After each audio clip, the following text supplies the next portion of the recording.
Good morning, everybody. Welcome on into our week in review stream. Hopefully everyone enjoyed the WGC. Maybe you even played a little bit over there on Corrales like I did, played some Showdown.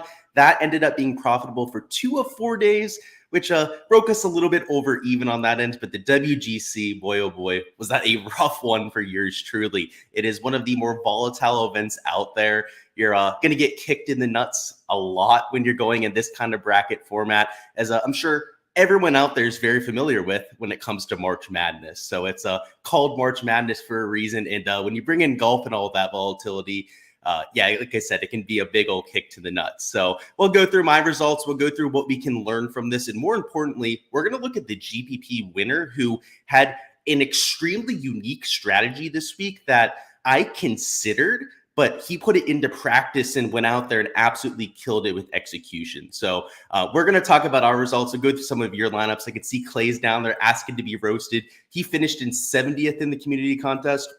I don't think I did nearly as poor as you, Clay, but I was towards the bottom too. So we'll take a look at it. We'll take a look at my lineup too, which see, I'm actually 64th. I'm not all that much better, right? If we're going to be honest out there. In terms of getting out of group play, I believe I had 1 out of my 6 players do so. You can see Finau lost in that playoff, of course.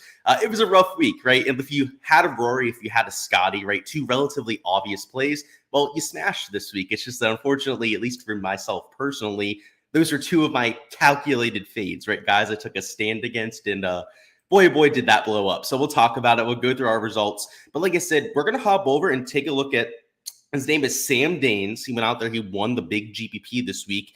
And he's not one of those like pro DFS players like you see McLovin out there all the time, guys like Firedog, so on and so forth out there.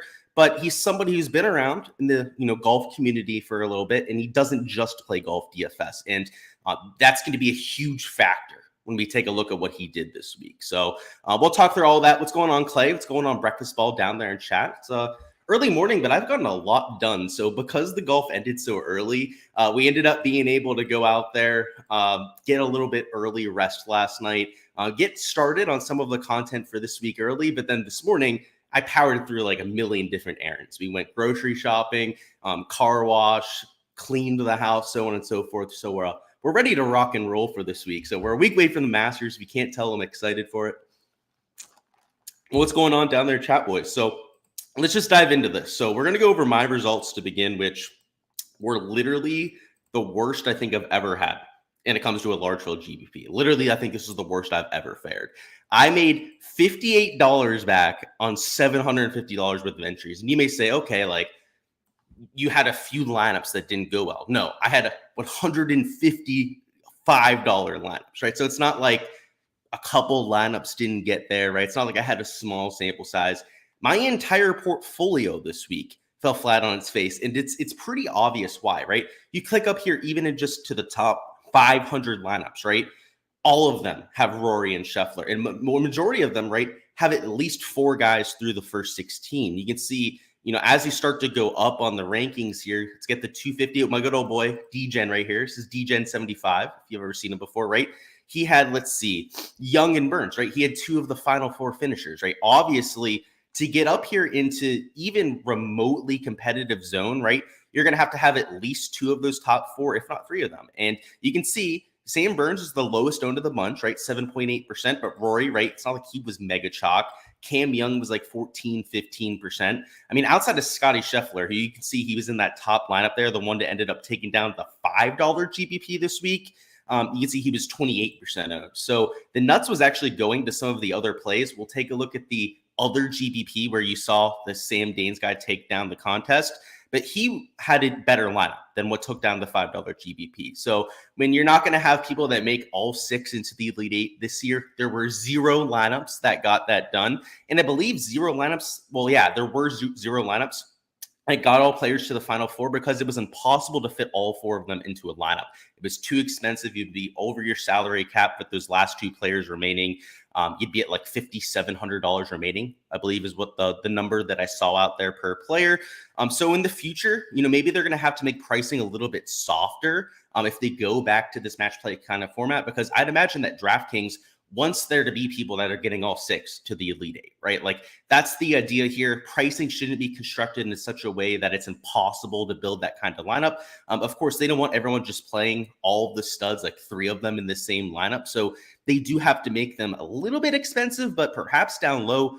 The solution to that is posting guys at like $4,500, $5,000. Like maybe JJ Spawn would have been like $5,000 on this sort of week going forward. So if you're DraftKings, you're watching this, maybe just something to consider when it comes to the pricing, because no one this year had 6 players into the Elite 8 and no one had all 4 players into the Final 4. So that hasn't happened before.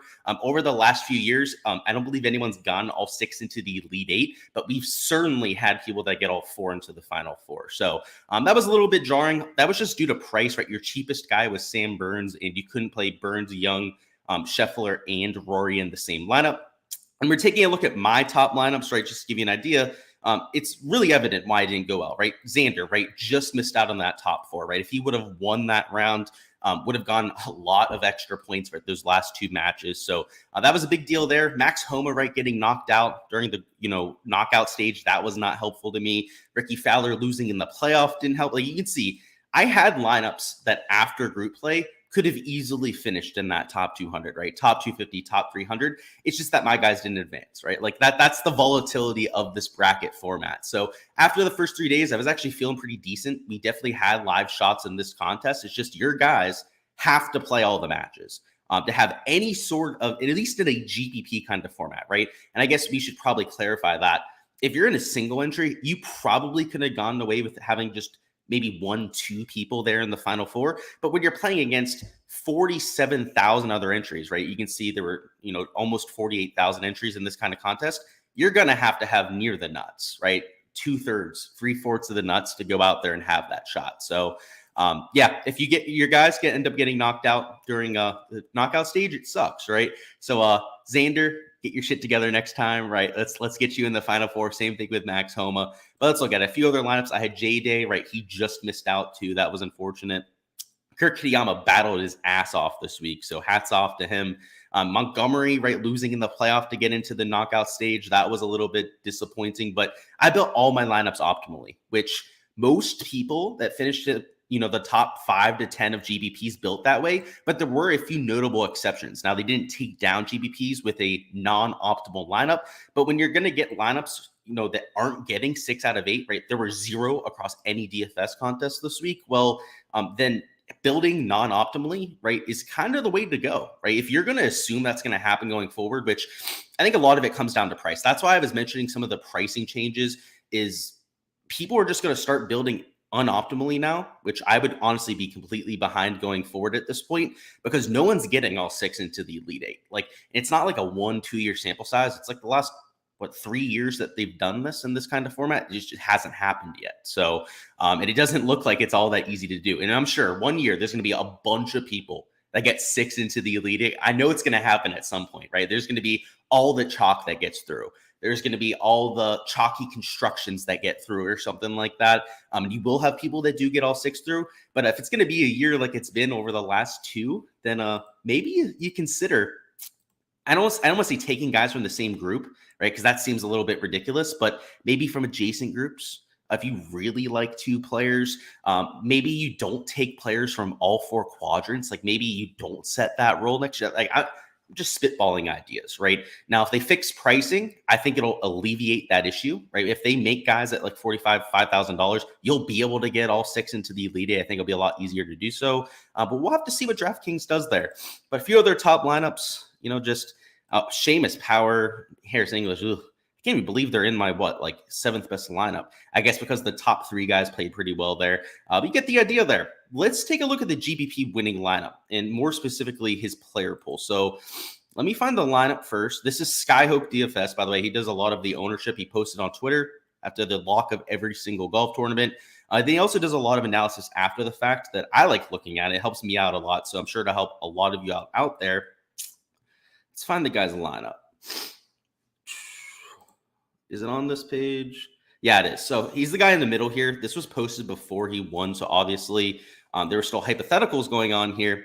But he had Rory, he had Cam Young, he had Jason Day, Sam Burns, Mackenzie Hughes, and JJ Spawn. So all of these players got through the group stage, right? He was really close to going out there and getting all 6 into the Elite Eight. So obviously the top, let's see, I believe everyone, but I think JJ Spawn and Mackenzie Hughes, right, were the 2 that ended up tripping him up there. I know if JT Poston would have ended up winning, there would have been one lineup that did get all 6 into the Elite Eight. But because he lost, it dropped him out. He had like 0 chances of getting all 4 into the Final Four. And lineups like this ended up passing him up that also, right, didn't get all of them through into the Elite Eight. So you can see all 3 of these lineups had at least one guy that fell off. All of them had Mackenzie Hughes, JJ Spawn at the end. So that was interesting, right? That salary being opened up by those 2 cheap players was how you could fit, right? The Rorys, the Scotties, the Cam Youngs into the same lineup. You can see they had JD and Sam Burns in those sort of builds. The only way to get to those 4 elite tier players, right, was to punt with 2 guys down low. So I guess kind of worth noting, right, that all 3 lineups that had a chance at winning the GPP, all 3 built that same way. A lot of that comes down to the pods. All 3 of these lineups were built optimally to go out there and try and take down the top first place lineup. So that's worth noting too, right?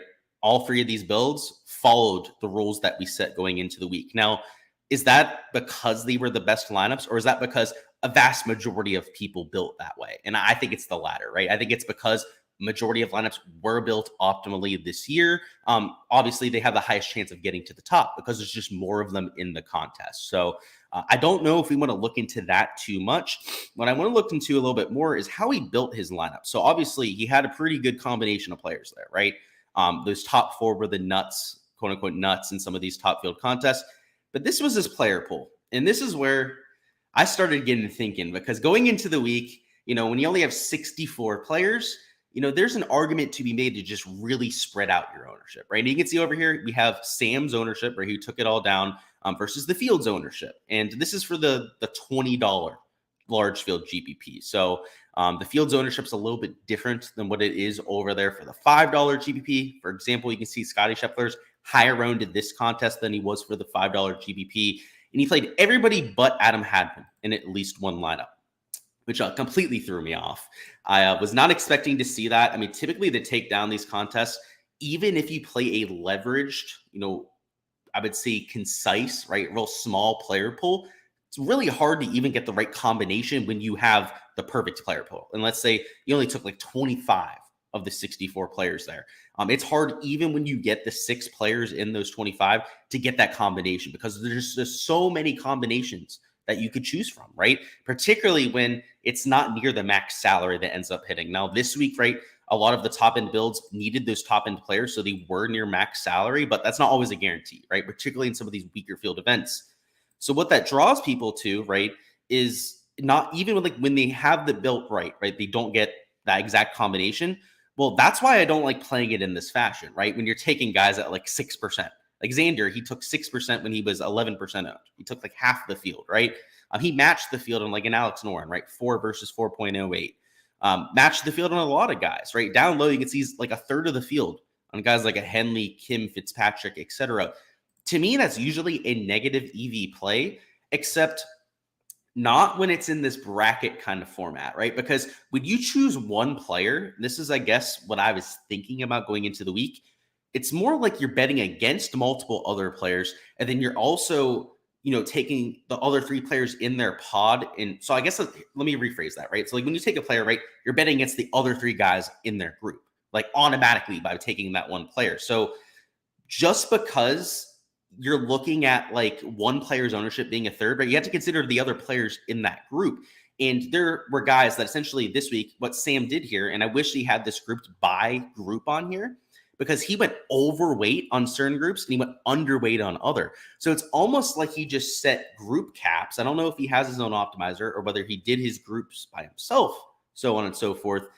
But it looks like it was all group based, because there were guys like John Rahm, right? He went way over the field on, right? But there were other guys from John Rahm's group that he was also taking a healthy amount of in his player pool, more than he probably should have been compared to other groups. And then there were some of these weaker guys, weaker groups. You can see Sungjae Im was like a cupcake group. He played him in 2 of his lineups, 2 of his like 150, maybe even just one of them out there. You can see he didn't play Adam Hadwin at all. I don't know his reasoning there. I guess he just really didn't like Adam Hadwin this week. But this spread out approach, I would normally be scared to use it because I'd be worried about not getting the right combination together. But that's for a stroke play event. When it's in this bracket kind of format, I don't think you need to cover that many bases because let's say you only have Fitz in like 5 lineups. I think that's what he had there at 3.33%. If you only have him in about 5 lineups, well, that seems like not all that many, but when he gets to the final 4, right, that takes out a whole fourth of the bracket. So you have to consider that in 5 of your 150 lineups, right, that whole part of the bracket is Fitz, right? So it's not nearly this stroke play thing where like you have to hit the perfect combination up top in stroke play. Like you have to hit, let's say, 6 of the top 8 finishers on the leaderboard. That's usually what you want to win a GPP. Let's say 6 of the top 10 maybe is probably going to get it done. Obviously, you need the winner to take down those kind of contests. But in this kind of format, it just changes so much. Like when a guy makes it to the final 4, you saw the impact, right? Like I had a bunch of guys that made it into the Elite 8, and it didn't matter, right? Because they didn't make those final 2 matches. It just makes such a huge impact that having 1-2% means a little bit more. So going into the future, I may take a little bit more of a spread out approach. Now, I'm not going to do it this extreme. I can tell you for a fact, there's still going to be at least like 15, 20 guys that I'm just not going to play, right? Then I'm going to have 0% of, but maybe I match the field on more players than I was before, right? Like guys that I want to take a neutral stance on that like maybe in the past I would fade due to ownership. Maybe I just match the field on those sort of players and punt them, right? They don't kill me. They don't, help my week. They're not really going to hurt my week in that kind of fashion. And really trying to get the leverage on the guys that I like, right? Like for me, that was John Rahm. I really thought John Rahm was in a good situation, despite being in a tough group. Obviously, the tough group ended up being that group of death that a lot of people thought it would be. But if he ended up getting through, like you can see, this Sam guy agreed. Like he really liked John Rahm. He also really liked Scotty Scheffler, right? It's a pretty no-brainer kind of idea there. But he's still got 12% leverage on Scotty, right? Despite him being the highest owned player on the slate, right? That was his highest leverage player on the slate. Yeah, you can see he is, right? In the positive direction, at least, right? Let's see. Was he negative? No, actually positive or negative, right? That was his biggest differential, despite being the highest owned player. So like, if you're going to go out there and you're going to play some of these mega chalky guys, just play them in 50, 40% of lineups. So I probably would have been even more aggressive, right? I would have played at least 50% Scotty Scheffler, but he decided to play everyone on the slate, right? So you got to spread out the ownership just a little bit when you're doing that sort of thing. So I wanted to point that out. We're going to hop over to the ownership side now, which there are a few trends that I want to point out there. And of course, we're going to go over some of your lineups. So just bear with me for 1-2 minutes before we hop into the lineup construction side. And I'm going to assume that you guys made your lineups optimal. We'll go through and we'll make sure, because if not, you're going to get roasted out here, okay? Let's see what we're doing. You got Travis down there in chat. Yeah, I know you had your meeting. Good to see you popping on by. What a week in DFS. Yeah, I think you had a pretty good one. You finished first in the community contest. So we'll be talking about that, Travis. Louis says, your duty just casually enters one lineup in the 20. Do you think entering it in a single entry instead of a big GPP is a better way to go? Yes, Louis. 100% it is. You're looking at a better payout structure. So if you're trying to be sustainable, that's definitely the way to go. Those large field GPPs are meant for guys that enter 150 lineups, where you have such a wide enough net where even when, one lineup really fails, like you're going to have enough min caches if you're doing the right sort of thing, right, to not completely tank your week. But if you're entering one lineup in that kind of contest, you don't have nearly that same kind of net, right? In the pricing, I shouldn't say the pricing, the payout structure of such an event is so top heavy that if you're just entering one kind of lineup, I mean, you're screwed from the onslaught, right? I mean, just assume that you're going to burn that money, because only the top, usually 15% of lineups even cash in those kind of contests. And a lot of times the min cash is only 1.5x. So if it's a $20 entry, you're going to min cash in the top 15% of that contest for $30, which is, it's not even worth entering that sort of contest. So yeah, single entries, the payout structure is a lot more favorable in my opinion. You're dealing with smaller field contests, so it's a lot easier, right, to finish in the top 5, take down that sort of contest. Sure, the payouts are lower, but if you're entering just one lineup, that's the way to go. The numbers say that, and I think from an experience standpoint, like just enjoying DFS, that kind of thing, it's more sustainable, and you'll have a better time with playing those contests. Your thought this week across 70 lineups was to take 2 guys from each pool and then build optimal perler roles to get a lineup that would allow 6 of 6. 2 from each pool. By pool, do you mean like quadrant, you're going to have to clarify that. I don't know what you mean by pool, because pool could mean group, pool could mean pod, pool could mean quadrant. Pool's not really a word that people use for the bracket format. So you're going to have to clarify that, because until I know what you're talking about for taking two players, if you're talking the same group, I disagree with that in a large field GPP. I like it in your cash. You're saying 2 out of the 4, so in a group. Yeah, I like that in cash contests. I don't like that like for GPPs, like winning and taking down contests, because your lineup had zero chance, right, of winning the $5 GPP, the $20 GPP. If you entered those kind of lineups in that contest, I would heavily talk against that. You said you ate some chalk and then pivoted with Hughes, Spawn, Burns. Yeah, I had a bunch of Hughes and Spawn. I had a bunch of Kurt Kitayama this week. The pivots went off, right? It was just you had to get the guys up top right. It's just, that's how it is in these kind of contests. Makes sense. But yeah, I don't love that strategy. If you're talking about taking 2 out of the 4 guys, like in the same grouping, like coming out of group play, in cash, I think that's kind of the way to go. I was going back and forth with a few people on that. People were saying like you pick 3 groups, right? And then you take 2 players from those 3 groups. Hopefully in different quadrants. That was kind of like an optional role that you could have gone with. I was talking to a few guys with Game Theory about that. But in a GPP contest, I wouldn't do that. You're saying your best lineup was 8-17, Scotty, Homa, Young, Kitayama, Putnam, and Spawn. Yeah, none of those guys were in the same group, though. So I get your strategy. You're saying one thing and then you're executing another, because none of those guys were in the same group, right? So you're going to have to clarify that, Travis. You're telling me one thing, you're doing another thing out there. Louis says, thanks, dude. Sometimes you go for a $3 20 max. Yeah, so if you have the time for 20 lineups, that's a great way to enter lineups, right? Because what's that? That's a $60 entry, that kind of thing. You could do single entries. They do a 5, they do a 12, they do a $33 single entry. So if you were to do the 33, the 12, and the 5, that's right around like a $50 entry, right? It's not horrible. They have $1 single entries. You can do 2. I typically, especially like when I was first starting, is I would enter like all the small dollar single entries. Usually they post multiple throughout the week. So they'll post like their main set, which are a little bit larger. They'll post smaller ones right around like a Tuesday. I would max enter those. Then they usually enter ones late that are really small. So if you're looking to enter like 100, maybe like $150 worth of single entries, they don't all have to be the same lineup, right? You could do like 5 different single entries for the lineups that you're doing. I really like going after that kind of strategy for lower stakes stuff. So we'll take a look at that. Let's take a look at this community contest. Now that I know we have Travis down there, we can take a look at his lineup there in the community contest. So in this kind of build, I like going after like taking guys from the same pod. So I know like you mentioned that as a potential strategy. I wouldn't do that in the large field GPP though, right? Like you may have min cashed, you may have gone to like the top like 10% because you had like I don't know who you had in some of those top end lines, probably like Burns, Scotty, right? Because I know you played Scotty over here. So I'm assuming that you had the same kind of combination in a few other builds. That's why you got to the top, right? But the reason why that lineup didn't take down those GPPs, if you had it in that contest, would be because of some of that grouping. Like to literally win those contests, like to take down 50,000 other entries, like you're not going to be able to get away with that sort of thing.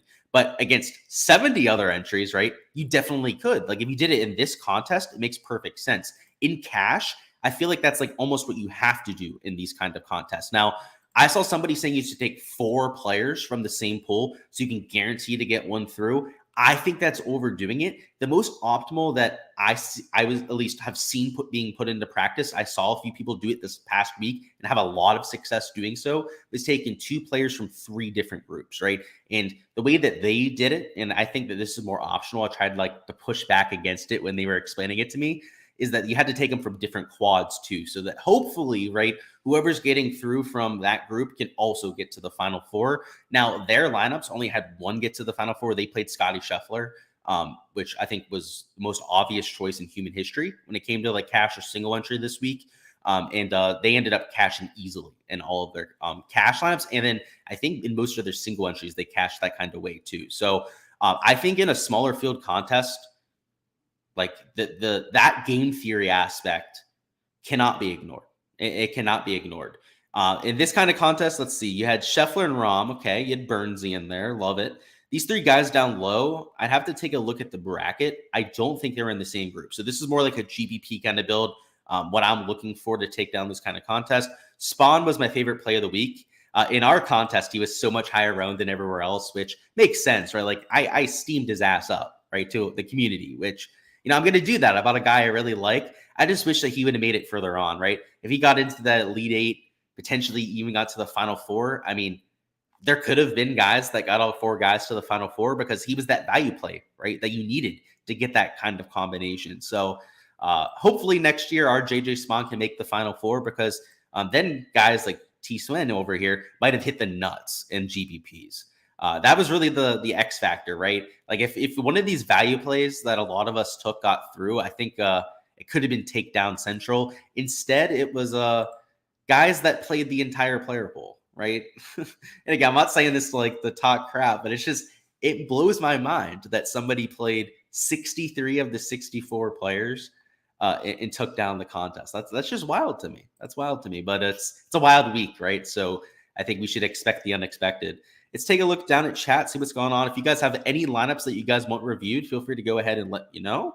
Let's take a look at my lineup here. So I know we slightly looked at it before, but let's do a full-on criticism of what I went with. So I went with John Rahm, who absolutely bust out of his group. The group ended up getting the best of them. Tony Finau choked in the playoff to get to the knockout stages. That kind of sucked. Colin Morikawa, right? Kevin Kisner, I went off that course history. Didn't work out very well. Scott Stallings, 31st. He looks pretty good early, right? He won his last match. His first match against Rory was competitive until like the last 2 or 3 holes. And then JJ Spawn was my darling last week and absolutely went off as my best player. So honestly, no way to sugarcoat it. This lineup was absolute dog shit, but not that surprising in this format, right? Like, let's find the delineation line. Like, there's all these lineups like 300, 400 points, and then they jump up massively real quick, like 700 points, right? Like, these guys were beating us by 300 points. It's because they got guys through. If you didn't get guys through, you were getting lapped by the field. And let's see, what was the min cash line? Was that like, what was it, like 16th place? Let's see. Nick Cash. Let's see. What was Nick's lineup? He had Burnsy in there, his good old LSU alum. That's awesome. Okay. Let's see. Was it 22nd, 21st place? 20th place. Okay. So the min cash was 20th, and it had Cam Young, right? So it had somebody in the Final Four. Let's see. Primero, he had one guy in the Final Four. Nick had one guy in the final. Let's see. So if you got one guy into the Final Four, right, you min cashed in this contest. If you didn't get somebody into the Final Four, you probably didn't min cash, right? You can see there was a guy who did have the guy in the Final Four and didn't cash there, but I don't imagine it's going to be many. Let's see. Let's go down here and see how many. Yeah, like you can see this 23rd place lineup, right? None in the Final Four. One in the Final Four. So I guess, okay, one in the Final Four did not guarantee you a min cash, but it got you at the very least very close, right? There was like 2-3 guys that didn't min cash with one in the Final Four. Yeah, it's going to be like that the whole way down. They see there's one more there. Yep. So that's kind of weak it is. So the more I think about it, these single entry contests, right? Like that taking multiple guys from the same quadrant, like I don't hate. Like even if you took 3 guys from the same quadrant and you really, really liked them and you were like almost positive that one of the 3 is going to make it to the Final Four, then maybe that is how you play these single entry contests. So just things to keep in mind, right? We don't have the match play for next year, unfortunately, but if we end up getting the match play again, it's things to consider, particularly in cash. In cash, I think it could be a massive edge if we take advantage of that game theory. So let's bring up the ownership side. We're going to go through some of the trends that we had on here. And then if you guys have any lineups, any bets, I know last week you had a few guys asking about bets on there. Feel free to post your betting card too. I know a lot of people had a little bit more luck on that side, particularly with getting guys out of groups because of so many like the number 1 and 2 seeds got through. A lot of people bet those guys, obviously, and had a lot of success there. So I'm a little bit jealous. My book didn't offer any group odds, that sort of thing, or else I would have taken advantage. Because if you guys remember, I had like projected group advance rates out here, that sort of thing, which would have made betting the groups really easy, right? Just compare the implied betting odds to the advance rate, and if the advance rate's higher, it's probably a good bet. So I hopefully next year, the next time we get match play, the contest, we can get some sort of betting advice there. Let's see what's going on. Dude must have hated Hadwin. Yeah, dude, I can't explain that. You played everybody but Hadman. Like, what was the deal there, right? Do you just really not like him that much? We might have just, ran the lineups with all 64 players, right? And maybe his optimizer didn't play the 64th guy. I don't know. Couldn't tell you. 70th, any advice on getting out of a DFS slump? Yeah, let's take a look at your lineup. I think the lineup will help us do so because DFS slump can happen for a million different reasons. You could be playing the wrong contest. You could be playing the wrong competition. You could just be having a couple bad weeks, right? You could be building your lineups the wrong way. Maybe that's it, but let's take a look at it. So you had a little bit of bad luck, right, with the Hideki just like withdrawing. Apparently he was more injured than he was leading on. Now, I didn't play Hideki, but I understood the play for sure. You had Hadman, who we already know Adam Sadwin did not have the best week. I wasn't there myself, but he was super low owned. Your lineup here is kind of like a madman's lineup, Clay. So maybe this is the point. You know how I was saying, like, maybe you're playing too aggressive, that sort of thing? That's what this looks like to me. This looks like somebody that is trying to get too much leverage, is trying to do a little bit too much, maybe get a little bit cute with their lineup. Because your highest owned player here was John Rahm at 29%, right? And he was much higher owned in this contest than he was in any other one, right? Because I really like John Rahm this week. So naturally, a lot of other people played him in this kind of build. But Sanjay was like super low owned, even in other GPPs. Hideki, Hadwin, like your product ownership here is 0.0, which is great. I mean, like if we could have every lineup, right, be 0.0% product ownership, which is essentially what this is, we'd be thrilled about it. But the reason why they're not is because normally you're doing a little bit too much, right? You're trying to get a little bit, like you're getting fade happy out here, right? Like it's not like you had to play Scotty Scheffler, right? But like the guys that were like 10, 15% owned were the nuts this week, right? So you went to like pure pivot zone, which I think with one or two spots is a great way to differentiate yourself in this kind of contest. But when you're taking pivots with 5 out of your 6 spots, that's when it gets a little bit alarming, right? Because you're going to have guys that go off at low ownership. Unfortunately, none of yours did this week. So that's actually, I'd say that's pretty surprising. That's a little bit unlucky right there. But 1 or 2 of them typically will, right? Like you'll get Sanjay, right? Who could have easily finished in the top 8 here. Hideki, right? If he wasn't injured, could have easily been that popper for you. But I don't know if I would have taken 5 of them together. I guess that's the point I'm trying to get to there.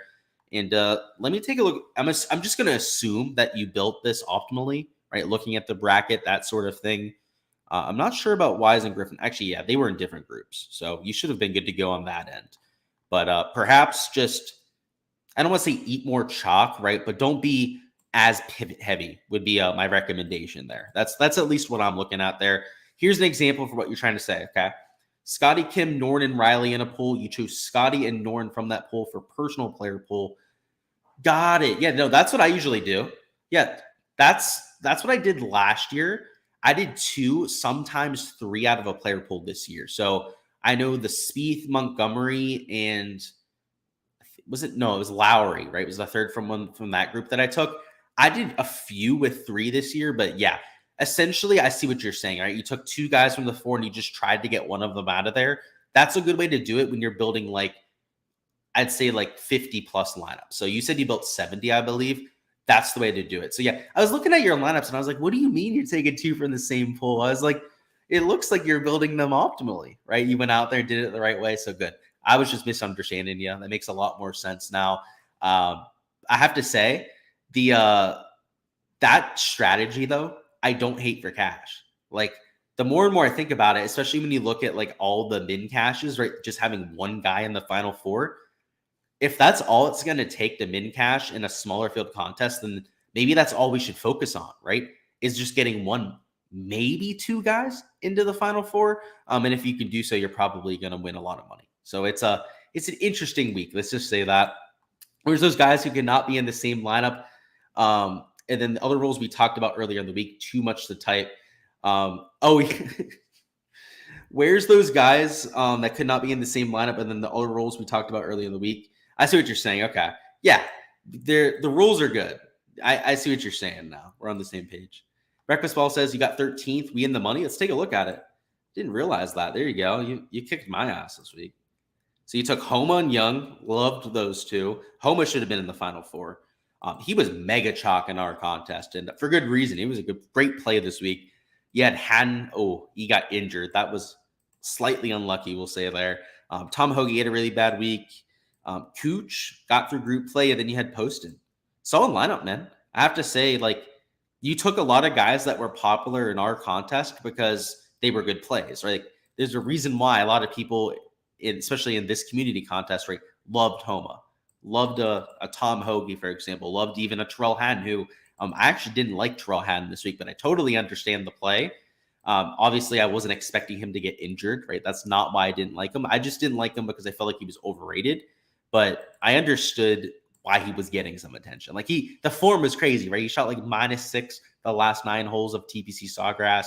He absolutely killed it a few weeks before that at the API. Just he's on a heater. So nice lineup, man. Pretty solid there. Louis says your lineup was 7th. Homa, a disappointment, but got pretty lucky with Hideki withdrawal.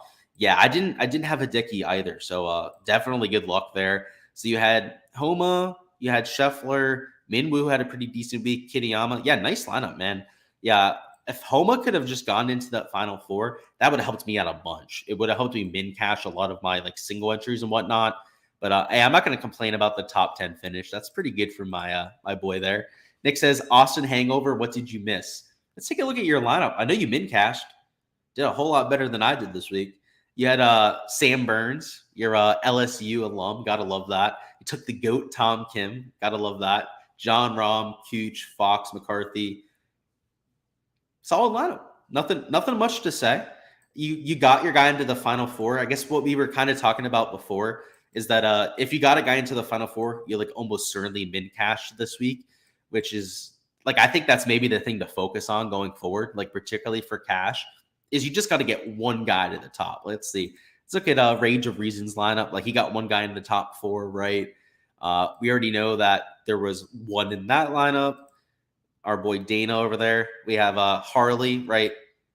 One guy in the top 4, one guy in the top 4. Just like that's all you needed. You had to one guy hit the nuts, and then the rest of your lineup just had to be decent, right? And if you didn't, you got absolutely screwed. Like let's look at this guy, the Mojo. Like he had no guy in the top 4, right? And no min cash, despite having Hughes, who had a pretty damn good week, right?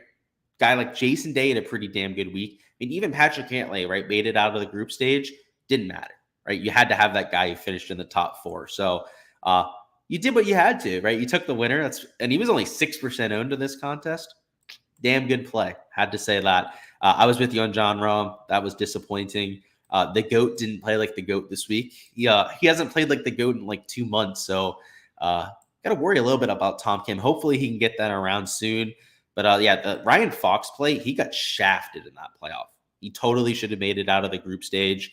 And I was with you there. I was at 13%, way higher owned than he was for other contests. It just shows you how sharp this community is, right? They knew that Ryan Fox is an absolute stud.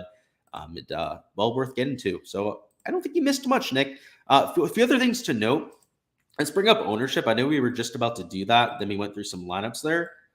There were not that many surprises when it came to ownership. I think the biggest one is that people just love playing Victor Hovland. And every single week, guys, I boost up Victor Hovland's ownership. Like artificially, I'll go through, take my algorithm's number and boost it like 2-3%. And it's still not enough, right? He was coming in. Actually, sorry. I think I did it. I'm reading this the wrong direction here, guys. The coloring over here is the opposite of what it typically is. I over projected good old Victor Hovland this week. So I think I had him at like 12-13% ownership originally. Saw him when, we're going to get the Victor Hovland bump. So bumped him up to 17% ownership, and he came in 10.7%. So that was not what I was expecting. Typically, we have a lot of ownership in good old Vic, especially when his group wasn't that strong, right? So if you go out there and you take a look at the other guys in Group 8, what was it? It was Chris Kirk. You had Siwoo in that group. Down low, it was Matt Kuchar. So no one that was horrible when it comes to this format, but nobody that's really scaring you off of Vic. The issue was the Colin Morikawa group. You had the group that he was going to play in the next stage, which a lot of people avoided taking these 8 players together, right? It was Morikawa. It was Jason Day, who a lot of people wanted to avoid, myself included. I love Jason Day this week. And then who else was Group 9? Svenny, pretty decent player. And then Victor Perez, another guy who was coming in at scorching hot form. So I talked about going into the week that ownership might be skewed a little bit on certain guys because of guys in their group and the pod next to them. And that's an effect that was seen. So Scotty Scheffler, right? I thought he was going to come in about 24%, came in 28% owned. And I kind of mentioned that I thought I might have been a little bit conservative on the ownership there. Turns out that was definitely the case, right? I was a little bit too conservative on the ownership, and it had a profound impact on Group 16's ownership. Just look at this. Sun GM, right? 3.3% lower owned than where we expected him. Tommy Fleetwood, about 1% lower owned than we expected, but still, right? Lower ownership than where the algorithm was coming in on him. 16, Maverick McNeely actually came in a little bit higher owned. So that doesn't fit the trend there, but let's look at the last one. JT Poston, right? Also about 2% higher owned than the ownership expected. So maybe with pivots, right, it didn't impact ownership nearly as much. But let's find another example of this. So let's find another chalky guy. So let's see, Terrell Hatton, right, was getting a bunch of ownership. So let's look at Group 14. So Group 14, your second most expensive player, Russell Henley, right, was 8.5% owned. Okay, so pretty average there. Ben Griffin, you can see about 2% lower owned than what we expected. Lucas Herbert, about the same ownership level. But who did Group 14 play? They played Group 3, right? Whoever's group that was. Let's look at this, right? Guys like Rory McIlroy, lower owned, about 4% lower owned than what we expected. And I think a lot of that was because of Terrell Hatton, believe it or not. Like when you played Terrell Hatton, right? People set roles in their optimizer to keep Rory out of lineups. That's going to have an impact on ownership. And that's why I said up top, I think it impacted people a little bit more because like with your pivots, they're your pivots. You're just jamming them into lineups. Let's see, Keegan Bradley, right? Lower owned than what we expected. Denny McCarthy, actually higher owned. That made sense. A lot of people played Denny this week. And the ownership, when I saw him and I saw I only had 1.5x leverage, I was really disappointed there. So yeah, that's definitely an exception. Let's see. Another guy down low, only impacted by about 1%. So yeah, so we're seeing that trend continue. Like down low, there's not a massive impact, but up top there is. Let's see what else. Who else was relatively chalky? I guess Cantlay, right? Cantlay was 20%. He came in about 5% higher owned than we expected. He would have played the winner of group, let's see, 12? Group 12, I believe. Or 11. It was 11 or 12. Ooh. We're gonna go with 12. It actually might even be 13. I don't know. Actually, yeah, it was Sam Burns. He played Sam Burns in the first round of the playoffs. So it was Group 13. Let's see. Sam Burns, lower owned than we expected. Okay. Because of the chalky group that he was going to have to play there with Patrick Cantlay. Let's see. Group 13, Adam Scott, slightly lower owned. So we're not going to even say anything there.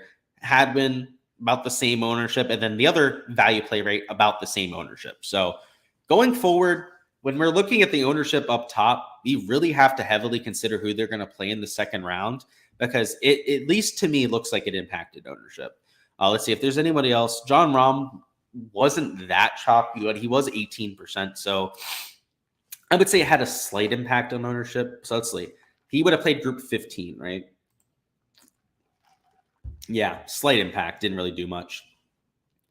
Let's see, Corey Connors, right, is actually higher owned. Yeah, so if they were really chalky like a Scotty Scheffler, probably made a massive impact on ownership. Like even guys like a Max Homa, let's look at his. So he was Group 5. They should have played I think Group 11 or 12. Let's see, yeah, Group 12. So they would have played the group of Jordan Spieth, whoever won there. Like Jordan Spieth was only 11%. Let's see, Shane Lowry, right, was only 5% owned. Who else was Group 12? Way towards the bottom. Yeah, Mackenzie Hughes, right, was like, now the value picks don't seem to be impacted, but like Jordan Spieth, right, Shane Lowry, were low owned because somebody like Max Homa was on the other side. I think there's something to that. It's going to be hard to encapsulate going forward, but I guess if you have the time to go through and try and figure out all those relationships, you might be able to fine tune this ownership a little bit. So it's something that I'm going to try to do next year, right? I have the time to look at ownership, to try and look at all of those relationships and whatnot. It's a little bit of a mess to try and figure out mentally. It's a lot to try and figure out, but hey, we'll give it a go next time around whenever the next match play event is. And yeah, I think that's all we got here, guys. We obviously have a lot to get into for Valero. It's gonna be a lot of fun. We'll have a course breakdown drop in here shortly, and then Masters week. So we're gonna get all the content out bright and early this week, and then already start into the Masters stuff because we have pricing out. I'm going to be able to start my modeling early. Not a ton of guys that are playing at Augusta are playing this week, There's a few guys hoping to qualify, like a Ricky Fowler. So I already have a Ricky Fowler outright. I'm just going pure on homer play with that and rooting for him because I want to see him playing over there in Augusta. And he's going to be one of the favorites this week. So hopefully it's Ricky Fowler week. That'd be pretty fun. But we'll be hopping into the modeling projections, all that sort of fun stuff, posting it on Patreon. So stay tuned for all of that. And of course, all the YouTube content to come as well. It'll be nice to be back to stroke play, not worrying about all these damn rules we have to keep in mind when building lineups. Don't have to consider game theory for cash, all that sort of fun stuff. Can get back to the bread and butter, right? So it was nice to have match play. Let's talk about all these weird ownership trends where, one guy's ownership was so much impacting the other guys there. It's fun to consider that. It's a little bit of a headache for sure. But now we're back to our usual stuff. So looking forward to it, guys. Hit that like button on the way out of here. I appreciate all the support here on the channel. If you're watching this after the fact and want your lineup reviewed, feel free to go ahead and comment down below with your set of 6 players. It could be your betting card too if you want to take a look at that. And I'll give you a little comment back with a response on that end. So if you're watching this after the fact, not going to completely leave you guys out, but make sure to stop on by for next week's live stream. We'll be going live at a similar time. Also doing another community contest. So if you want to get in there, have a chance to, play for some bragging rights, play for some cash as well. We'll get in there and get onto the live stream next time around too. But like I said, guys, best of luck. Appreciate all the support here. And cheers, Louis. Have a great rest of your day, everybody out there.